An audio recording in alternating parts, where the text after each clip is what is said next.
বিয়েটা জোর করে দেয়া হয়।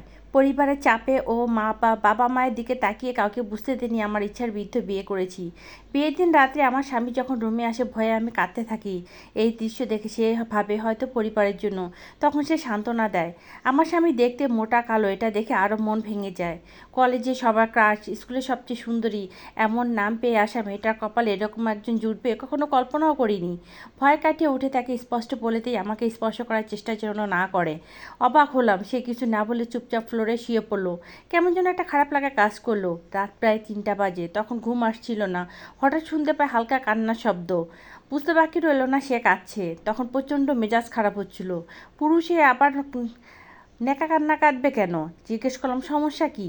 দেখি একদম চুপচাপ হয়ে গেছে। আবার জিজ্ঞেস করলাম, উত্তর নাই। নিচের দিকে চেয়ে সামনাসামনি দাঁড়িয়ে জিজ্ঞেস করলাম, কান্না করার কি আছে? আমি কখনো রিলেশন করার কখনো চিন্তা করি নাই, কারণ আমি জানি আমাকে কেউ পছন্দ করবে না। পরিবার থেকে বারবার মেয়ে দেখতো, আর মেয়ে পক্ষ আমাকে দেখে মানা করে দিত। আমি খুবই অপমানিত ফিল করতাম। তারপর বাবা মাকে অনুরোধ করি আর যেন মেয়ে না দেখে, আমাকে বিয়ে করতে না বলে। আজকে আপনার সাথে আমার সব ঠিক হয়েছে। কিভাবে কি হয়েছে আমি কিছু জানি না, তবে এতটুকু আমি নিশ্চিত যে আমাকে দেখার পর আপনি রাজি হবেন না। আর আপনার মতামত জানতে চাইবো, সেই যোগ্যতা আমার নাই। আমাকে সৃষ্টি করেছেন ভগবান, এখানে আমার কোনো হাত নেই। তবুও আমাকে প্রতিনিয়ত ভুগতে হয়। সব কিছু মিলিয়ে আমার প্রচণ্ড কষ্ট হচ্ছে, তাই আমি কাঁদছি। ওনার এমন কথা শুনে কেমন যেন একটা মায়ার কাজ করলো, তবে ওনাকে মেনে নিতে পারি নাই। এভাবে চলতে থাকে সব। বেশ কিছুদিন পর পার হয়ে যায়। বন্ধুবান্ধবদের অনেকে দেখতে চায়, কিন্তু আমি লজ্জায় দেখাতাম না। একদিন খবর পাই আমার বান্ধবী ডিভোর্স হয়ে গেছে। কিন্তু ওরা তো ভালোবেসে বিয়ে করেছে, তার ডিভোর্স কেন? পরবর্তীতে জানতে পারলাম ছেলে প্রায় তাকে অত্যাচার করতো। সেদিন থেকে এরকম ডিপ্রেশনে চলে যায়। একটা সময় অনেক বেশি অসুস্থ হয়ে যায়, যে হাসপাতালে অ্যাডমিট করতে হয়। যেদিন রাতে হাসপাতালে নিয়ে যাওয়া হয়, সেদিন পুরো একটা রাত আমার স্বামী না ঘুমিয়ে আমার পাশে বসেছিলেন। ওনাকে একবার বলেই দিলাম গিয়ে ঘুমান, উনি কোনো উত্তর না দিয়ে বসে রইল। এর মাঝে আমার অক্সিজেন লেভেল অনেকটা কমে যায়।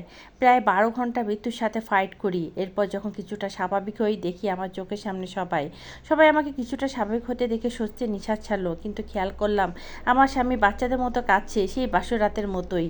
যেদিন প্রথমবার সে আমাকে স্পর্শ করে, কারণ আমি নিজেই তাকে আসতে বলি এবং বসে থেকে জড়িয়ে ধরি, সেদিন থেকে টানা 1 সপ্তাহ সে নিজে হাতে আমাকে খাইয়ে দিয়েছে। আমার প্রতিটা কাজ সে বলার আগে করে দিয়েছে। হঠাৎ খেয়াল করলাম এই মানুষটার প্রতি কেমন যেন একটা ভালোবাসার দুর্বলতা কাজ করছে। আর যাকে এরকম ঘৃণা লাগতো, তাকেই দেখতে পৃথিবীর সবচেয়ে সুদর্শন পুরুষ লাগছে।